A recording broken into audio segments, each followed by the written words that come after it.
Λοιπόν, η εκπαίδευση είναι το εξής, θα είναι λίγο στραβό. Χάρτης για το όνειρο. Λοιπόν, η λέξη όνειρο είναι πολλές φορές παρεξηγημένη. Δεν ξέρω αν θα συμφωνήσετε. Την έχουν χρησιμοποιήσει πάρα πολύ στο marketing. Τι είναι ουσιαστικά το όνειρο? Μερικοί νομίζουν ότι το όνειρο είναι αυτά τα όνειρα, είναι αυτά που τα κοιμόμαστε, τα βλέπουμε. Ωραία. Εμείς στη δικιά μας δραστηριότητα, όταν λέμε όνειρο, εννοούμε κάτι το οποίο θα ξεβολευτούμε για να το κυνηγήσουμε. Έτσι, δηλαδή δεν είναι ένα απλά κάτι το οποίο το θέλουμε πολύ, είναι κάτι για το οποίο θα κάνουμε κάτι για να το αποκτήσουμε. Εντάξει. Τώρα, αυτά που θα ακούσετε μην νομίζετε ότι είναι κάτι που δεν θα ξέρετε, αλλά χρειαζόμαστε ένα μπούσουλα, ένα GPS. Δηλαδή για να πάρει το όνειρό σου, χρειάζεται πάντα ένα χάρτη. Κάποια βήματα τα οποία τα κάνεις. Τώρα εγώ θα σας τα δείξω, ελπίζω να προλάβετε να τα σημειώσετε. Γιατί υπάρχουν πάρα πολλά βιβλία, πάρα πολλά σεμινάρια, πολλές ομιλίες που θα ακούσετε για το όνειρο και για το πώς μπορεί να το πραγματοποιήσει κτλ. Αλλά όλα καταλήγουν σε αυτά τα τέσσερα πράγματα. Εάν έχεις ένα πολύ μεγάλο όνειρο, κάτι που θέλεις πάρα πολύ, θα πρέπει κάποια στιγμή να το σπάσεις σε στόχους. Οι στόχοι είναι ουσιαστικά μικρά πραγματάκια που μπορείς να πραγματοποιήσεις. Δηλαδή, αν το όνειρο είναι η οικονομική ελευθερία και η χρονική ελευθερία, πολλοί άνθρωποι όνειρο θεωρούν αυτό. Η οικονομική και η χρονική ελευθερία. Κάποιος μπορεί να έχει κάποιο άλλο όνειρο. Ό,τι και να έχει είναι σεβαστό. Αυτό το όνειρο πρέπει να το σπάσεις σε στόχους. Και τους στόχους, για να τους πετύχεις, μπορεί για να πετύχεις το όνειρο να χρειάζονται 10 στόχοι, 20 στόχοι. Για να τους πετύχεις πρέπει να έχεις ένα σχέδιο δράσης. Συγκεκριμένα, τι είναι αυτό το οποίο πρέπει να ακολουθήσω για να πετύχω τον κάθε στόχο. Και φυσικά το σχέδιο δράσης μετά ακολουθεί η δράση. Αυτό εδώ οι περισσότεροι το θεωρούν το πιο δύσκολο πράγμα. Δεν είναι όμως τόσο δύσκολο η δράση, εάν όντως τα έχεις βάλει όλα σε μια σειρά.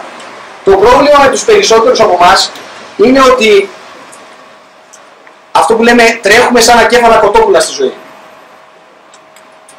Βάζουμε δράση γενικώς, κάνουμε πράγματα, αλλά δεν έχουμε συγκεκριμένο σχέδιο δράσης, δεν έχουμε συγκεκριμένους στόχους, γι' αυτό και δεν πετυχαίνουμε τα όνειρά μας. Αυτά εδώ τα πράγματα πρέπει να είναι συνυφασμένα. Και αν δεν ξέρεις πώς να τα κάνεις, θα πρέπει το σύστημα το οποίο ακολουθείς, είτε αυτό λέγεται δουλειά πλάνο Α, δουλειά πλάνο Β, κάτι οτιδήποτε, θα πρέπει να στα ταιριάξει. Τώρα, ανάμεσα στα όνειρα, στους στόχους, στο σχέδιο δράσης και στη δράση, υπάρχουν αυτό που λέω εγώ οι βιταμίνες P, B και Ε. Δεν ξέρω αν τις βλέπετε, είναι μικρές. Η βιταμίνη P είναι του πάθους. Το όνειρο το οποίο έχεις πρέπει να έχει πάθος. Αν βασικά δεν έχεις πάθος για το όνειρό σου, είναι λίγο δύσκολο να βάλεις στόχους. Μετά θα πρέπει να έχεις πίστη στο σχέδιο δράσης το οποίο θα ακολουθήσεις. Κάθεσαι και τακτοποιήσεις ένα σχέδιο δράσης, για να το ακολουθήσεις πρέπει να έχεις πίστη. Και μάλιστα αυτή την πίστη πρέπει να την εκπέμπεις. Όταν θα πας να μιλήσεις για τη δικιά μας την ιδέα, για την ολύμπικα ιδέα, εάν δεν έχεις πάθος και δεν έχεις πίστη, οι άνθρωποι δεν θα σε ακολουθήσουν. Δεν θα καταλάβουν. Θα πρέπει πάνω απ' όλα να έχεις πάρει αυτές τις δύο βιταμίνες. Και τελευταία, η βιταμίνη Ε, η οποία για μας είναι ενθουσιασμός. Στη δράση πάνω πρέπει να είμαστε ενθουσιασμένοι. Αυτές είναι οι τρεις βασικές βιταμίνες που χρειάζεται για να πάμε να πάρουμε το όνειρο. Φαίνεται απλό και είναι απλό, αλλά χρειάζεται αυτή την τακτοποίηση. Τώρα πάμε να δούμε ένα-ένα. Τι είχε πει ο Μέγας φιλόσοφος Λοκασιάν για τα όνειρα? Θα με ακούτε να μιλάω πολύ για τον Λοκασιάν, γιατί είναι αγαπημένος φιλόσοφος. Εάν το ψάξετε στη Wikipedia, πείτε μου και εμένα πότε γεννήθηκε. Η διάθεση για δράση, λέει, είναι μεγαλύτερη όταν υπάρχει ένα όνειρο παρά όταν δεν υπάρχει. Κάποιοι άνθρωποι ονειρεύονται πολύ και άλλοι χρειάζεται να καλλιεργήσουν το όνειρό τους. Ίσως η φαντασία τους να έχει θαυτεί κάτω από ένα σωρό ευθύνες. Μήπως μας θυμίζει αρκετούς φίλους, γνωστούς, μερικές φορές και τον εαυτό μας. Εάν λοιπόν δεν έχουμε όνειρα, θα έχουμε φιάλτες. Εάν εσύ δεν είσαι διατεθειμένος να παλέψεις για το δικό σου όνειρο, σας το λέω στη ζωή σας, έτσι κι αλλιώς θα παλέψετε για κάποιο όνειρο, αλλά θα είναι το όνειρο κάποιου άλλου. Εγώ δηλαδή όταν δούλευα στην Coca-Cola, είχα καταλάβει ότι δουλεύω για ένα όνειρο, απλά δεν ήταν το όνειρο το δικό μου, ήταν το όνειρο του αφεντικού μου. Μου βάζε πάντα στόχους, εγώ έτρεχα, τους έπιανα και τα πολλά τα bonus δεν τα έπαιρνα εγώ. Τα έπαιρνε αυτός πήγε τα ταξίδια, αυτός έκανε διάφορα πράγματα. Οπότε είναι δεδομένο ότι κάποιος θα παραπάρει το όνειρο του. Τώρα, για τους στόχους. Όλοι έχουμε στόχους στην καθημερινότητά μας. Κάποιος βάζει στόχους για να κερδίσει βάρος, για να χάσει βάρος, να πάω οτιδήποτε. Από έρευνες έχουμε αποδείξει ότι όσοι λειτουργούν με στόχους επιτυχάνουν περισσότερα από τους υπόλοιπους. Θα έχετε διαβάσει για μια έρευνα που έγινε, δεν θυμάμαι ποια χρονολογία, στην Αμερική, από μια τάξη, τους οποίους τους βάλανε να γράψουν τα όνειρά τους. Σχεδόν κανένας δεν τα έγραψε. Ελάχιστοι γράψανε τα όνειρα σε χαρτί και τα είχαν κρατημένα και μετά από 20-30 χρόνια που τους επακολουθήσαν είδαν ότι αυτοί οι οποίοι είχαν γράψει τα όνειρα και είχαν στόχους συγκεκριμένα, η περιουσία τους ήταν όσοι των υπολείπων. Οι στόχοι λοιπόν μπορούμε να τους σπάσουμε σε μακροπρόθεσμους που είναι 5-10 χρόνια. Τι θες να κάνεις σε 5-10 χρόνια? Μέσοπρόθεσμους, φέτος, και βράχυπρόθεσμους που είναι της ώρας, της μέρας, της εβδομάδας και του μήνα. Έτσι όπως αλλάζουν τα πράγματα, παλιά κιόλας, οι άνθρωποι τείναμε να κάνουμε περισσότερο, να βάζουν μακροπρόθεσμους στόχους και λέγαμε τι θα κάνεις μες στην πενταετία, τι θα κάνεις μες στην δεκαετία. Σήμερα, έτσι όπως είναι τα πράγματα και γίνονται τόσο πολύ γρήγορα, η αλήθεια είναι ότι πρέπει να εστιαστείς περισσότερο στους βραχυπρόθεσμους στόχους. Γιατί τα πράγματα αλλάζουν πάρα πολύ γρήγορα. Και στην οικονομία και στις τεχνικές, στα πάντα. Οπότε πρέπει να έχεις στόχο της ώρας. Δηλαδή, τι είναι στόχος της ώρας? Ας πούμε, αν ασχολείσαι με τα μαγαζιά, ένα στόχος της ώρας είναι μέσα σε αυτή την ώρα θα πάω και θα βάλω 3 μαγαζιά. Θα πάω να βγάλω 300 ευρώ. Αυτός είναι ένας στόχος ώρας. Μέρα σε εβδομάδα σε μήνα. Ένας άνθρωπος ο οποίος κάθεται και κάνει αυτή τη στοχοποίηση, ας πούμε να το πω έτσι, στοχοθέτηση, ναι, είναι δεδομένο ότι θα αρχίσει να κινείται πιο κοντά στον όνειρο του. Τώρα, εμάς τους στόχους μας, για να βοηθηθούμε σε αυτή τη δραστηριότητα, την έχουμε σπάσει σε αναγνωρίσεις. Δηλαδή το μοντέλο το δικό μας, για να μας βοηθήσει και να μας ξεκαθαρίσει, ωραία, εγώ τι να βάλω στόχο, ποια είναι τα βηματάκια τα οποία χρειάζεται να ακολουθήσω, έχουμε κάποιες αναγνωρίσεις. Οι αναγνωρίσεις είναι αυτές οι οποίες μας στοχοποιούν για να φτάσουμε λίγο και αποτελεσματικά. Είναι αυτό που λέμε baby steps. Και θα τις δούμε γιατί δεν ξέρω αν ξέρετε όλες τις αναγνωρίσεις. Και θα τις πάρουμε με τη σειρά. Οι αναγνωρίσεις βασικά είναι φτιαγμένες από ανθρώπους που έχουν χαράξει το μονοπάτι για να ανεβούμε το βουνό.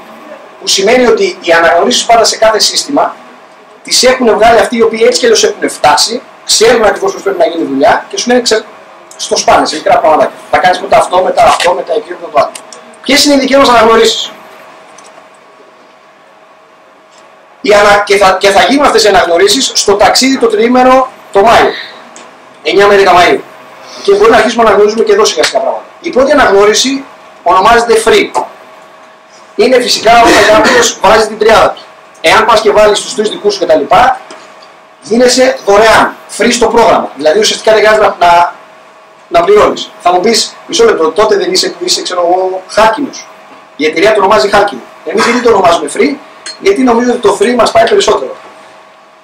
Έχω ακούσει πολλούς από εσάς οι οποίοι λέει θέλω ένα άτομο για να γίνω free. Θέλω 2 άτομα για να γίνω free. Και αυτό το πράγμα γίνεται μεταξύ μας σαν στόχος συγκεκριμένος. Πόσα άτομα θες για να γίνεις free? 3, 2, 1, έγινα free. Άρα το πρώτο απ' όλα είναι να φέρω την τριάδα μου μέσα και να είναι δωρεάν. Μετά θα αναγνωρίσουμε το Platinum 10. Το Platinum 10 είναι το να είσαι πλατινένιος. Πλατινένιος, αν θυμάστε, γίνεται με 2 τρόπους. Είτε αν έχεις μπει με το ετήσιο πρόγραμμα, είτε αν έχεις κάνει 10 προσωπικές εγγραφές. Το Platinum 10 λοιπόν είναι όταν έχεις κάνει 10 προσωπικές εγγραφές. Δεν έχεις με το να έχεις μπει ετήσιος. Άρα σε πάει από τις 3, ο επόμενος στόχος είναι 10. Μετά είναι το Ζαφύρι. Ζαφύρι είναι 20 προσωπικές εγγραφές. Μετά είναι το Ζαφύρι 100+. Ζαφύρι 100+. Και θα είναι, συζητάγαμε με τον Κώστα τον Καστανά ότι τα Ζαφύρια 100+ είναι ουσιαστικά εκεί που αρχίζει να δημιουργείται ένα δωμάτιο ηγεσίας. Γιατί το Ζαφύρια 100+ σημαίνει ότι έχεις 100 άτομα στην ομάδα σου, enroller 3, εσωτερική ομάδα. Όχι από την ομάδα που έχει πέσει από το spillover, αλλά μέσα στη δικιά σου ομάδα. Τα Ζαφύρια 100+ είναι δεδομένο ότι έχουν ασκήσει ηγεσία. Δεν μπορεί να έχεις γίνει τυχαία Ζαφύρια 100+. Όχι μόνο έχεις φέρει εσύ 20 άτομα, αλλά σίγουρα έχεις βοηθήσει και την ομάδα σου να αναπτυχθεί. Θα υπάρχουν τα Ζαφύρια 300+. 300 ομάδα. Σμαράγδι, Σμαράγδι 300, Σμαράγδι 500, Σμαράγδι 1000 και μετά το Διαμάντι. Φυσικά μετά μπορεί να έχει κι άλλες, αλλά νομίζω ότι το Διαμάντι θα συμφωνήσουμε ότι είναι ένα όνειρο για τους περισσότερους από εδώ μέσα. Δηλαδή, άμα πετύχουμε Διαμάντι, νομίζω ότι είμαστε καλά. Αλλά αυτό εδώ, μήπως τώρα μας έχει βοηθήσει να το σπάσουμε σε μικρότερους στόχους που λέγαμε? Γιατί εδώ πέρα, με το που το βλέπεις αυτό, θα πρέπει να αναγνωρίσει ο καθένας από εμάς πού βρίσκεται. Εάν δεν είσαι πουθενά εδώ, ξέρουμε ποιος είναι ο πρώτος στόχος. Να γίνεις free. Εγώ λέει είμαι free. Ωραία. Βασικά, ποιοι από εδώ είστε free? Μπράβο. Πολύ καλό. Φοβερό δείγμα αυτό. Οι περισσότεροι είμαστε δωρεάν. Ποιοι είστε Platinum 10? Έχετε τουλάχιστον 10 προσωπικές εγγραφές που έχετε βάλει στο δίκτυό σας. Ωραία. Έχουμε και ζαφύρια. Ορίστε, έχουμε και μερικά ζαφύρια. Εντάξει. Ωραία. Αυτός είναι λοιπόν ο τυφλοσούρτης μας. Χρειάζεται αυτό να το έχουμε. Γιατί τι γίνεται? Ακόμα και τα ζαφύρια που σκόσαν τώρα τα χέρια τους, γίνεσαι ζαφύρι και λες μετά τι γίνεται, τι κάνω? Πάλι το σμαράγδι? Όχι, αν έχεις γίνει ζαφύρι, εστιάσου να πας στο ζαφύρι 100+. Πρέπει να φτιάξεις την ομάδα σου και μεγαλώσεις. Μπορεί να το κάνεις παράλληλα με το να βάζεις. Εννοείται ότι δεν σταματάς να βάζεις προσωπικούς για να γίνεις σμαράγδι, αλλά πρέπει οπωσδήποτε να είσαι 100+. Και πάει λέγοντας. Αυτές λοιπόν είναι οι αναγνωρίσεις. Στόχοι. Οι στόχοι, διάβαζα σε ένα βιβλίο, λέει Success is hidden in your daily routine. Η επιτυχία, λέει, κρύβεται στην καθημερινότητά μας, στις καθημερινές μας συνήθειες. Όλο το πράγμα είναι θέμα συνηθιών. Άρα χρειάζεται να έχουμε καθημερινούς στόχους. Ένας μεγάλος ηγέτης στον χώρο είχε πει ότι οι άνθρωποι που αποτυχάνουν στην επιχείρηση είναι αυτοί που σχεδιάζουν μεγάλα και ονειρεύονται μικρά. Εμείς αυτό που πρέπει να κάνουμε είναι να ονειρευόμαστε μεγάλα και να σχεδιάζουμε μικρά. Να έχω μεγάλο όνειρο και να σχεδιάζω μικρά. Σχεδιάζω μικρά σημαίνει να έχω μικρούς καθημερινούς στόχους. Όχι μόνο προσωπικούς, γιατί οι στόχοι μπορεί να είναι προσωπικοί, αλλά υπάρχουν και ομαδικοί στόχοι. Σχεδιάζω μικρά σημαίνει ότι έχω βάλει κάτω την ομάδα μου και λέω μάλιστα ποιος είναι για να πάει να γίνει free. Ποιος είναι για να γίνει platinum 10. Α, έχω αυτόν και αυτόν, οι οποίοι είναι free και να γίνει platinum 10. Μπράβο, πώς μπορώ να τους βοηθήσω να φτάσουν σε αυτό το? Χρειάζονται τη βοήθειά μου, μπορώ κάπου να βοηθήσω? Εάν εστιαστείς, γιατί όλα αυτά εδώ όπως ξέρετε, είναι απλά, η επιχείρηση είναι πάρα πολύ απλή. Μαθηματικά είναι. Εάν βάλεις κάτω λοιπόν τους αριθμούς και δεις που βρίσκεις εσύ, ποιους ανθρώπους έχεις στην ομάδα σου και πώς μπορεί να τους βοηθήσεις να πάνε στο επόμενο στάδιο, έτσι ανεβαίνεις και εσύ. Αυτό σημαίνει σχεδιάζω μικρά. Γιατί το σχεδιάζω μεγάλα είναι αυτό το κουραστικό το οποίο μπορεί να έχει συναντήσει ανθρώπους οι οποίοι λένε συνέχεια θα κάνω πράγματα, θα γίνει αυτό, εμένα ο στόχος μου. Του λες ποιος είναι ο στόχος και λέει το στόχος μου να γίνει διαμάτι. Ο στόχος σου δεν μπορεί να είναι να γίνει διαμάτι. Το όνειρό σου μπορεί να είναι να γίνει διαμάτι. Δεν μπορεί ο στόχος σου να είναι να γίνει διαμάτι. Συνήθως αυτοί οι οποίοι το λένε αυτό είναι τόσο ενθουσιασμένοι που είναι, το έχω ξαναπεί, θα είμαι μαζί σας μέχρι το τέλος και αύριο είναι το τέλος. Δεν θέλω σχέδια μεγάλα, σχέδια μικρά. Θέλω όνειρο μεγάλο. Το όνειρο πρέπει να είναι μεγάλο γιατί το όνειρο είναι το καύσιμό μας. Στη δύσκολη στιγμή, όταν θα απογοητευτείς, όταν θα μαζέψεις κάποια όχι, όταν θα νομίζεις, ξέρω εγώ, ότι κάτι δεν πάει καλά, η ζωή θέλει γιατί είναι φτιαγμένη βασικά η ζωή για να σε γονατίσει. Μην νομίζεις, κανένας από εμάς δεν πρόκειται να φτάσει σε ένα πολύ μεγάλο επίπεδο χωρίς να περάσει από κάποιες δοκιμασίες, κάποιες δυσκολίες. Αυτό το ξέρουμε. Εκεί είναι που χρειάζεται να έχεις μεγάλο όνειρο. Μάλιστα γι' αυτό λένε κάποιοι, λέει, τα όνειρα λέει να τα γράφεις, να έχεις λίστα ονείρων. Γιατί σου λέει να έχεις λίστα ονείρων? Είμαστε βιτσιόζοι, θέλουμε να φτιάχνουμε λίστες συνέχεια? Όχι, γιατί θέλει να μπορείς να ξαναγυρίσεις πίσω. Να έχεις αυτό το ημερολόγιο, αυτό το βιβλιαράκι, το οποίο να το κοιτάς που και που. Εγώ ας πούμε δεν είμαι του χαρτιού, είμαι της τεχνολογίας. Ωραία, τα έχω ηλεκτρονικά. Σε άσχετες φάσεις πάω και ξανεκτάω τα όνειρά μου και μπριζώνομαι, τρελαίνομαι. Και βασικά η λίστα με τα όνειρά δεν τελειώνει ποτέ. Συνέχεια συμπληρώνεις. Συνέχεια βλέπεις πράγματα που λες, α, θα ήθελα και αυτό. Αποκτούμε πίστη όταν κερδίζουμε καθημερινά από λίγο μικρές νίκες που μας φέρνουν πιο κοντά στη μεγάλη. Άρα η πίστη μεγαλώνει όταν έχουμε σπάσει μικρούς στόχους και τους επιτυχάνουμε. Προσέξτε να δείτε, είναι πολύ σημαντικό αυτό το πράγμα. Χρειαζόμαστε αυτό που λέει μικρές νίκες. Οι μεγάλες νίκες λένε είναι αυτές που γεμίζουν τα στάδια. Για να γεμίσεις ένα στάδιο πρέπει να έχεις μια ομάδα η οποία κερδίζει κτλ. Σωστά. Ωραία. Εμείς έχουμε ανάγκη, το οξυγόνο μας είναι να κερδίζουμε κάθε μέρα από λίγο. Γι' αυτό λέγαμε πριν για καθημερινούς στόχους. Μίλαγα με μια κοπέλα η οποία αυτή τη στιγμή έχει στοχεύσει και το πιστεύω θα το αποκτήσει, είναι δεδομένο ότι θα γίνει και σας το λέω στο υπογράφο, θα γίνει ζαφύρι, η οποία είχε συγκεκριμένο στόχο καθημερινό και μιλάμε τώρα κάθε μέρα σε τηλέφωνα. Έχει φτιάξει τη λίστα της και έχει δει πόσο τηλέφωνο θέλει να κάνει. Και κάθε μέρα λέει σήμερα έκανα 20, Τι αποτελέσματα είχα. Γιατί πρέπει να έχεις κάτι που κέρδισες κάθε μέρα. Έκλεισα ένα ραντεβού, έκλεισα μια εγγραφή, είχα 2 προεγγραφές. Το χρειαζόμαστε. Προτροπές. Εντάξει, το ημερολόγιο είναι πολύ μεγάλο θέμα. Εντάξει, υπάρχουν σεμινάρια που μιλάνε για το κάθε ότι γενικά να λειτουργείς με το ημερολόγιο. Μια πολύ ωραία ερώτηση που μου είχε γίνει κάποτε είναι: Θοδωρή, εσύ τρέχεις το ημερολόγιο σου ή το ημερολόγιο σου τρέχει εσένα? Και είχα προβληματιστεί. Γιατί εάν πάρεις τα πράγματα εκτός από το ημερολόγιο, δεν σημαίνει μόνο το τι έχουμε στην επιχείρηση.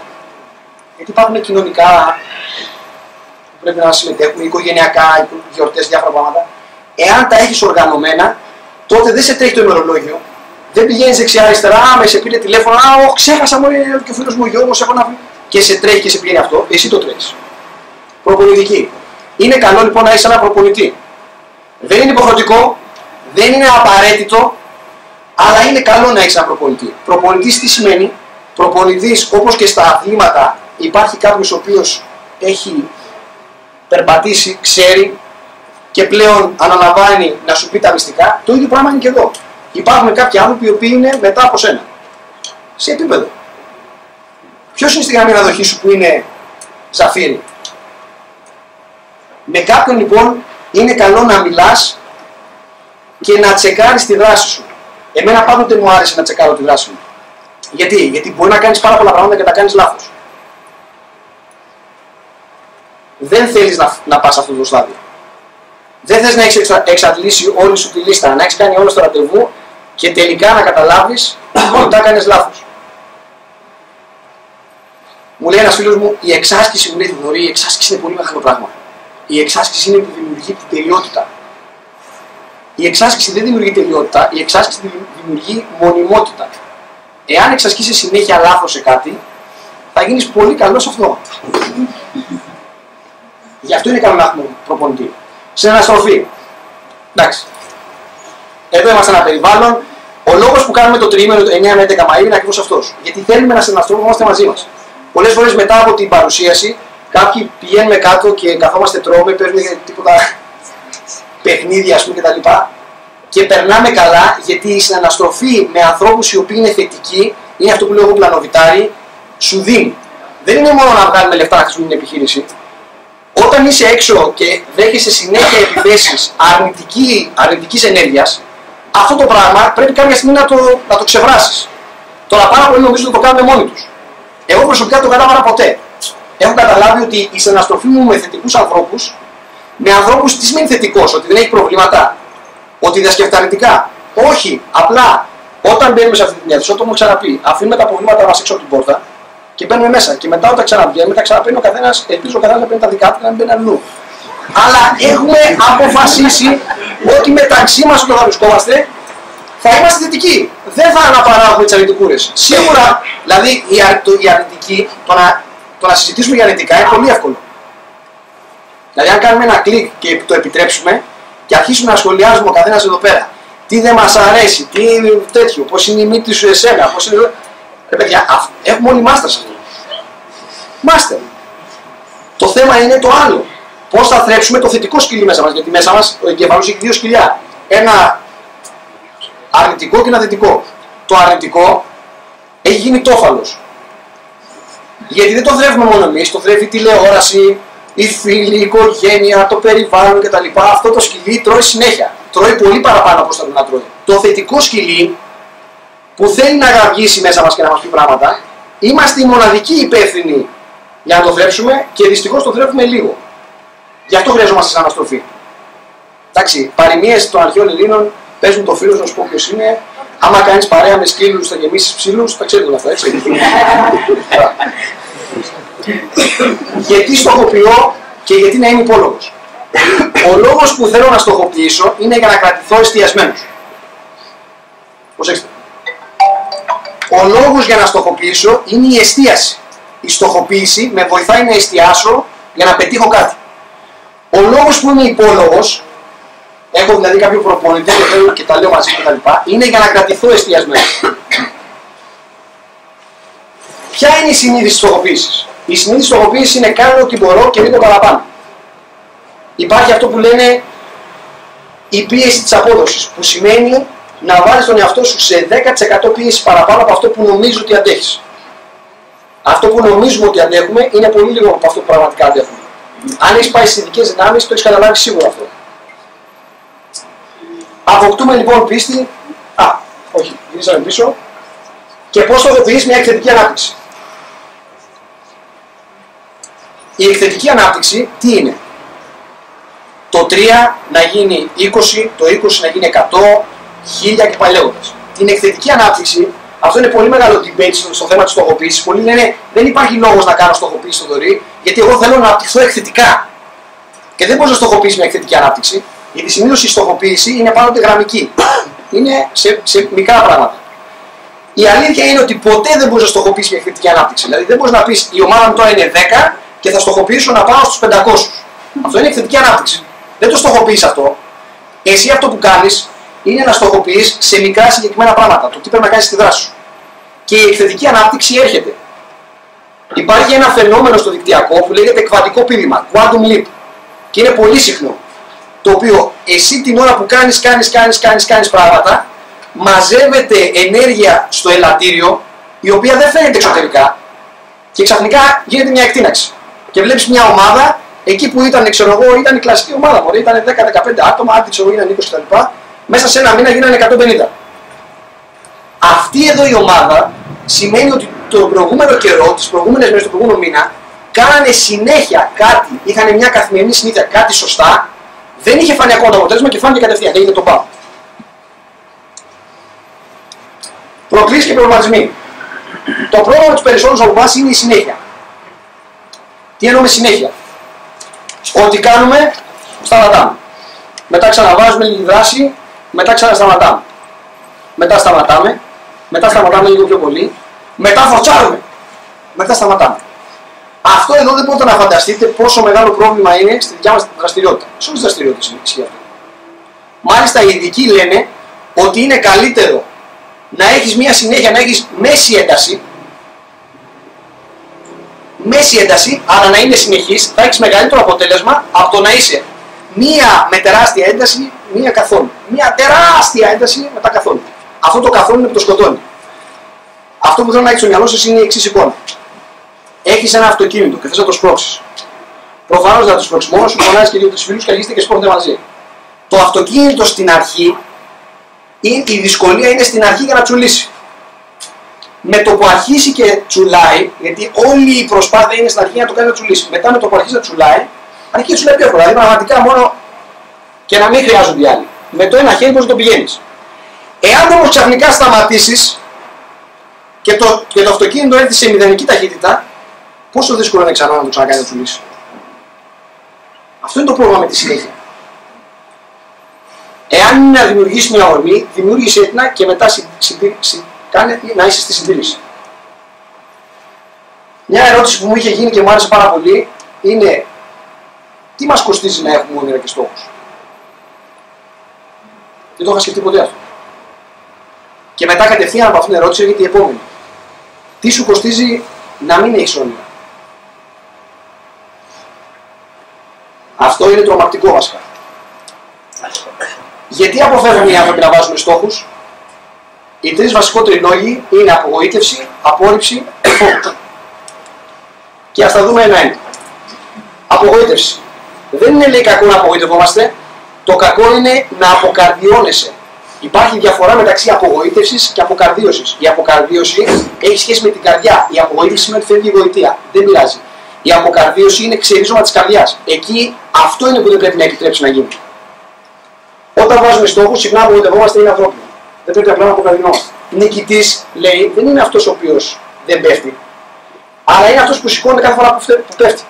Και ένα από τα προβλήματα, τα διανοητικά που έχουμε, είναι ότι νομίζουμε ότι η επιτυχία και η αποτυχία είναι δύο διαφορετικά μονοπάτια που πρέπει να επιλέξεις. Θα επιλέξω τον δρόμο της επιτυχίας. Ενώ είναι τελείως λάθος. Στον δρόμο της επιτυχίας βρίσκονται διάφορα στάδια που εσύ έχεις αποτύχει.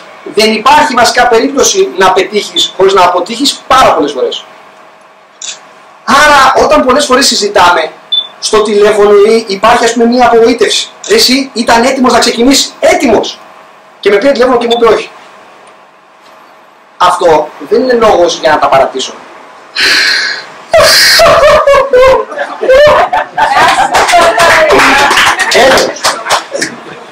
Παιδάκι δεν είναι τίποτα. Εντάξει, έπεσε ένα άτομο. Εδώ υπάρχουν άνθρωποι οι οποίοι χάνουν ολόκληρες ομάδες. Ομάδες ολόκληρες. Ο άλλος είχε ζαφύρι και του βγήκε το ζαφύρι. Όχι, την ομάδα του. Αυτός δεν πρέπει να κάνει. Να αυτοκτονείς, να πεις από κανένα. Πάει, τελείωσα. Όχι. Γιατί είναι δεδομένο ότι για να φτάσεις κάπου, βασικά όσοι έχουν φτάσει, ρωτήστε τους. Πάρτε συνέντευξη από κάθε πετυχημένο. Δεν υπάρχει περίπτωση να μην σου πει ότι στον δρόμο του είχε πάρα πολλές αποτυχίες. Απόρριψη. Είναι αδύνατο να επιτύχουμε χωρίς να βιώσουμε την απόρριψη. Πάλι ο Κασιάνη. Η λύση λέει δεν είναι να την αποφεύγουμε, αλλά να την επιδιώκουμε. Μιλάμε για αρρώστια ο τύπος. Να έχεις λίγο ενθουσιασμό για τις προκλήσεις. Όσο περισσότερη απόρριψη βιώνουμε, τόσο λιγότερο θα τη φοβόμαστε. Ωραίος τρόπος να το βλέπεις. Πρέπει να αποδεχθούμε ότι ποτέ δεν θα την εξαλείψουμε εντελώς. Τη κουβαλά μαζί της η διαδικασία ανάπτυξής μας. Αυτό μου αρέσει πάρα πολύ. Εάν δεις την απόρριψη σαν ένα μέρος της ανάπτυξής σου, είναι όλα μια χαρά. Φοβίες. Ακούστε εδώ τώρα. Υπάρχουν καταρχάς μερικοί άνθρωποι που έχουν το φόβο της επιτυχίας. Το ξέρετε αυτό το φόβο? Εγώ δεν το ξέρω. Αλλά μερικοί έχουν το φόβο της επιτυχίας. Σου λέει, εγώ δεν θέλω να πετύχω. Διαμάντι, τι λες παιδάκι μου, τι θα κάνω εγώ τόσα λεφτά? Όχι, ξέχασε το, ξέχασε το. Ωραία, προφανώς για να είστε εσείς σήμερα εδώ δεν έχετε το φόβο της επιτυχίας. Αλλά θα τους συναντήσετε αυτούς τους ανθρώπους. Πάμε στο φόβο της αποτυχίας ή γενικά τις φοβίες που έχουμε. Ακούστε τώρα μερικά στατιστικά. Φοβερά στατιστικά για τις φοβίες. Μετά από έρευνες διαπιστώθηκαν τα παρακάτω. Το 90% των ανθρώπων δεν έχουν πραγματοποιήσει τα πιο πολλά και μεγάλα τους όνειρα. Το 90%. Από αυτό το 90% το 50% δεν ξεκινήσανε ποτέ. Δεν ξεκινήσαν ποτέ να κάνουν κάτι για να πραγματοποιήσουν. Το 40% από τους υπόλοιπους δεν προσπαθήσανε περισσότερο από την πρώτη αποτυχία. Δηλαδή το 90% των ανθρώπων που δεν πέτυχαν ποτέ τα όνειρά τους, το 50% είναι γιατί δεν προσπάθησαν καθόλου και το 40% είναι γιατί προσπάθησαν, είχαν μια αποτυχία και σταματήσαν. Σοκαριστικό. Το 90% από τις φοβίες μας δεν βγαίνουν ποτέ αληθινές. Ρε, μιλάμε το 90%. Φανταστείτε τώρα, από όλες τις ανησυχίες που έχουμε, ειδικά οι μανούλες, όσοι είστε μανούλες, γενικά το ανησυχιόμετρο χτυπάει κόκκινα για πλάκα. Δεν χρειάζεται να έχει γίνει κάτι το ιδιαίτερο, χτυπάς γενικά κόκκινος. Το 90% της φοβίας δεν βγαίνουν ποτέ αληθινές.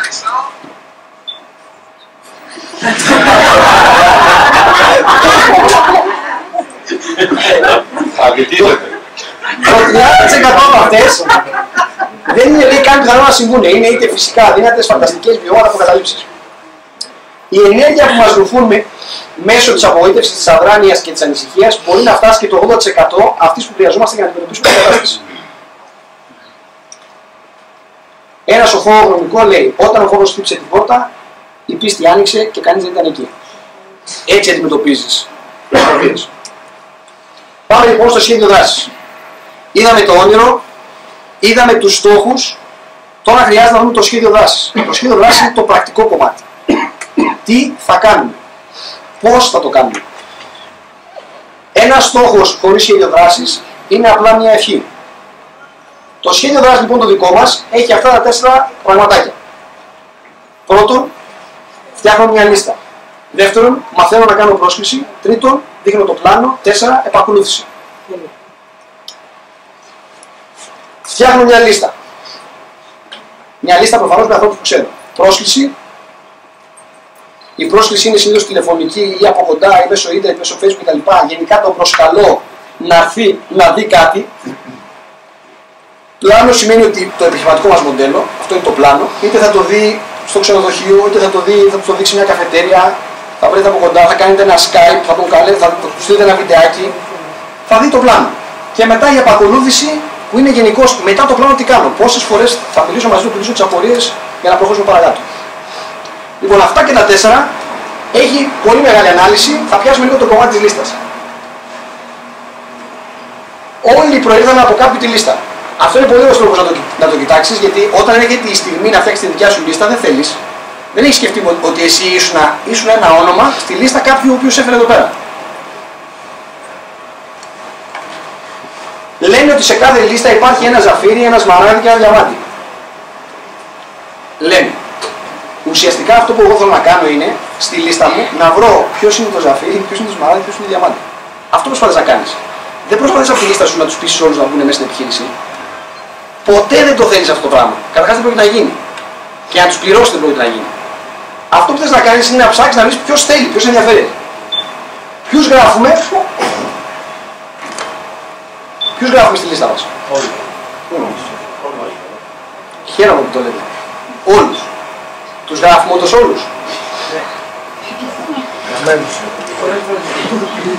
Τους γράφουμε όλους. Ποιους ψάχνουμε.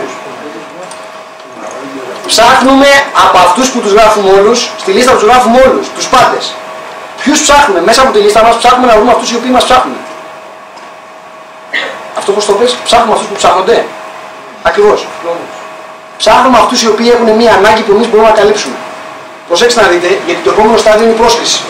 Και δεν θα κάνω τώρα ανάλυση της πρόσκλησης, γιατί έχει γίνει ήδη σε προηγούμενο σεμινάριο και μπορούμε να μιλάμε ατελείωτες ώρες για την πρόσκληση. Αλλά η πρόσκληση πολλές φορές πρέπει να είναι στοχευμένη αναλόγως στο τι ανάγκη θα καλύψεις. Ο καθένας που θα χτίσει αυτή τη δραστηριότητα δεν τη χτίσει για τους ίδιους λόγους. Σε κάποιον θα του αρέσει το κομμάτι με τις προσφορές και τις εκπτώσεις. Σε κάποιον άλλο θα του αρέσει γιατί θέλει να νιώθει ότι έχει μια επιχείρηση και δεν έβαλε κεφάλαιο. Ένας άλλος θα του αρέσει γιατί εδώ μέσα ήρθε, του άρεσαν οι φάτσες, του άρεσε το περιβάλλον και λέει «Απ, εγώ εδώ ανήκω». Αυτό το περιβάλλον είναι Olympic idea. Άλλος γράφτηκε γιατί του άρεσε το Olympic idea. Α, λέει, εγώ πάντα ήθελα να ανήκω σε μια Ολυμπιακή ιδέα. Άλλος γράφτηκε γιατί θέλει χρόνο. Άλλος γράφτηκε γιατί του αρέσει το internet marketing και θέλει να το εφαρμόσει εκεί. Κάποιος ο οποίος λοιπόν του αρέσει, είναι δεδομένο ότι θέλει να βλέψει από το σπίτι και τον ενδιαφέρει το internet marketing, δεν θα του μιλάω εγώ στην πρόσκληση για την φοβερή ιδέα με τις εκπτώσεις. Θα πρέπει λοιπόν να τον προσκαλέσω σε αυτό το οποίο αυτός θέλει, έχει ανάγκη, του αρέσει. Πώς συμπληρώνουμε τη λίστα μας, προσέξτε αυτό τώρα, λέει, χρειάζεται να το πούμε. Οι περισσότεροι παίρνουν ένα χαρτί και γράφουν μόνο ονόματα. Και μετά κάνουν 200 ώρες στο κάθε όνομα να ψάξουν να βρουν το τηλέφωνο. Χάνεις πάρα πολύ χρόνο πουλάκι μου, έτσι. Βάλε ονοματεπώνυμο, τηλέφωνο, αν θες να βάλεις και περιοχή και βάλε και μία στήλη επίπεδο φιλοδοξίας. Από 0 έως 5. Βαθμολόγησέ τους εσύ μόνος σου. 5 είναι το άριστο, είναι ο πιο φιλόδοξος, 0 είναι ο Μπόζο. Μην ανησυχείς, κάποιοι παίρνουν τηλέφωνο και μου λένε «Ρε εσύ, έχω κολλήσει εδώ στο Κωνσταντίνο, δεν ξέρω τι να του βάλω». Του λέω «Γιατί ανησυχείς, τι νομίζω ότι θα το δει». Θα σε πιάσει μετά να σου πει «Καλά ρε, μη είχες βάλει 3, εμένα ρε, το πεντάρι, βάλε ρε αγόρι μου τώρα πρόχειρα». Ο λόγος που θέλεις να το κάνεις αυτό το πράγμα είναι για να φτάσεις στο ποιους προσκαλούμε πρώτα φτιάνεις τα πεντάρια. Αυτούς που είναι οι πιο φιλόδοξοι στη λίστα σου, ξεκινάς με αυτούς. Γιατί μπορεί να φτιάξει μια λίστα και να έχει 2.000 άτομα. Εγώ αν πάρω το κινητό μου αυτή τη στιγμή και το κάνω εξελάκι, είναι 1.800. Από ποιους να ξεκινήσω. Πιάνω ένα Α, Αβραάμ, Ισαάκ, Ιακώβ και πιάνω και κάνω τηλέφωνα. Όχι. Καταρχάς αυτοί έχουν πεθάνει. Ξεκινάω από αυτούς που θεωρώ πιο φιλόδοξους. Από το Μωυσή. Σε ποιους εστιαζόμαστε. Προσέξτε να δείτε τώρα. Σε ποιους εστιαζόμαστε. Βλέπετε αυτή είναι τη σκάλα. Αυτό δεν είναι γήπεδο. Αυτή είναι μια κοινωνικο-οικονομική κλίμακα. Κοινωνικο-οικονομικά ο καθένας μας ανήκει από το 0 στο 10 κάπου. Έτσι. Αν είσαι ο πρωθυπουργός της χώρας, κοινωνικο-οικονομικά προφανώς είσαι στο 10. Έτσι. Αν είσαι ο Bill Gates είσαι στο 10. Αν είσαι ο ξάδερφός μου, δεν το ξέρετε κτλ. Είσαι στο 0. Ο οποίος δεν έχει κάνει τίποτα στη ζωή του, δεν θέλει να κάνει τίποτα στη ζωή του, δεν τον ενδιαφέρει να κάνει τίποτα στη ζωή του, δεν έχει λεφτά και έχει και άποψη. Αυτός είναι στο 0. Ωραία. Γιατί λέει σε ποιους εστιαζόμαστε. Γιατί στατιστικά έχει αποδειχθεί ότι αυτοί οι οποίοι θα χτίσουν την επιχείρηση είναι που βρίσκονται κοινωνικο-οικονομικά στο 3 με 7. Ανάμεσα στο 3 και 7 είμαστε οι περισσότεροι που θα ασχοληθούμε. Εντάξει, μπορεί να γίνει κάτι, ξέρω εγώ, και που να μπει κανένα 8 ή κανένα 9 ή να γράψει κανένα εδώ κτλ. Αλλά αυτός που συνήθως θα τρέξει την επιχείρηση είναι 3 έως 7. Σε αυτούς εστιάζουν. Οκ. Μετά τη λίστα ήταν η πρόσκληση, μεγάλο θέμα, το πλάνο, δίνουμε την παρουσίαση και πάμε στην επακολούθηση. Η επακολούθηση δεν είναι ραντεβού. Η επακολούθηση είναι διαδικασία. Είναι η διαδικασία του τι κάνω αφού μετά που είδε το πλάνο. Θα τον πάρω να του μιλήσω, θα τον πάρω ένα τηλέφωνο, θα τον ρωτήσω τι του άρεσε περισσότερο. Από εκεί πέρα τι θα κάνω. Τώρα προσέξτε να δείτε, σας έχω μερικά στατιστικά που θα σας σοκάρουν. Δεν ξέρω αν έχουμε μικρά παιδιά εδώ. Παγκόσμια στατιστικά πωλήσεων και επακολούθησης. Το 48% των ανθρώπων δεν επακολουθούν. Δηλαδή θα μιλήσουν για κάτι, είτε πρόκειται για ένα προϊόν, είτε για μια υπηρεσία, θα το πούνε σε κάποιον και μετά δεν του ξαναπάρουν ποτέ τηλέφωνο. Εντάξει. Το 25% θα σταματήσουν στη δεύτερη επαφή. 12% σταματάνε στη τρίτη επαφή, με τον ίδιο εννοώ τρίτη επαφή. Τρίτη φορά που θα μιλήσει μαζί του. Και το 10% μόνο θα πάνε πάνω από 3 επαφές. Θα ξαναμιλήσουν με κάποιον πάνω από 3 φορές. 10%.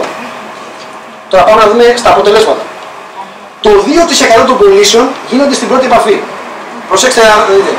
Στην πρώτη επαφή, τα παγκόσμια στατιστικά, άσχετο με τη δικιά μας δραστηριότητα, λέει 2%. Δηλαδή, ό,τι και να πας να πουλήσεις, ο μέσος όρος είναι 2%. Με την πρώτη θα το ακούσει ο άλλος. 3% γίνονται στη δεύτερη επαφή. Εάν ξαναεπανέλθεις σε αυτόν, θα πας 3%. 5% στην τρίτη επαφή. Δείτε πόσο μικρά είναι τα ποσοστά.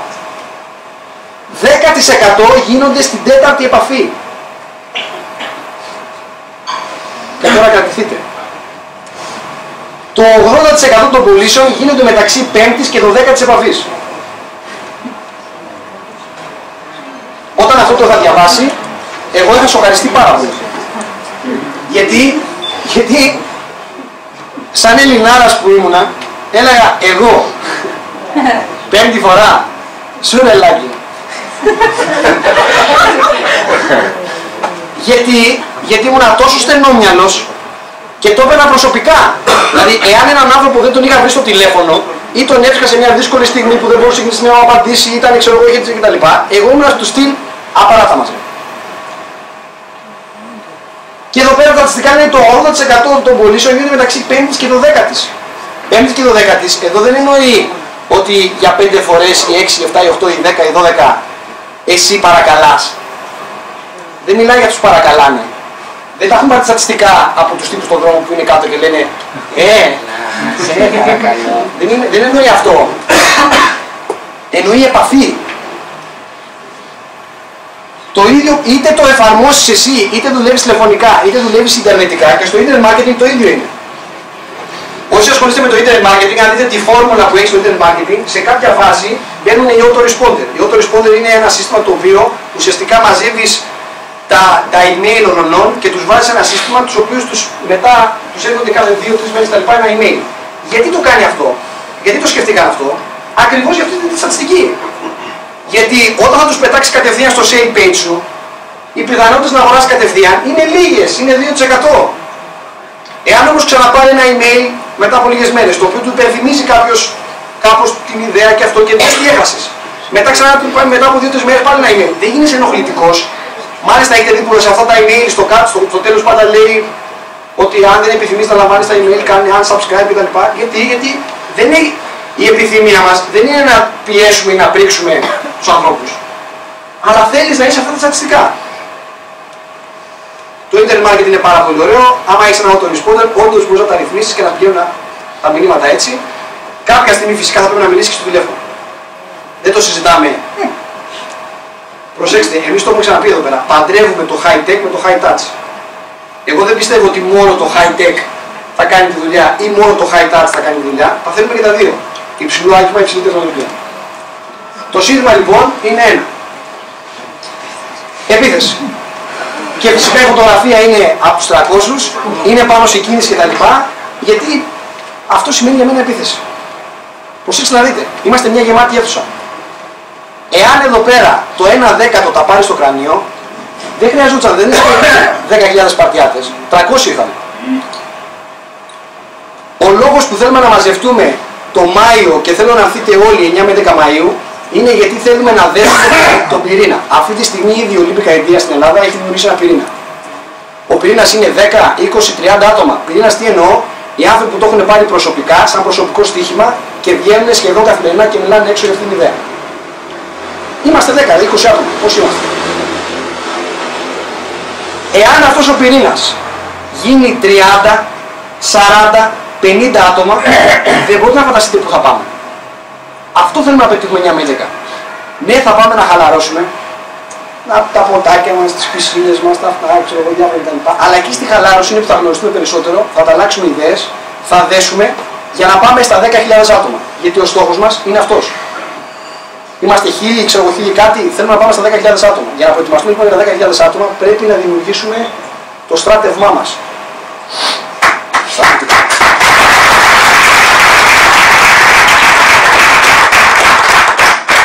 Αυτά. Ναι.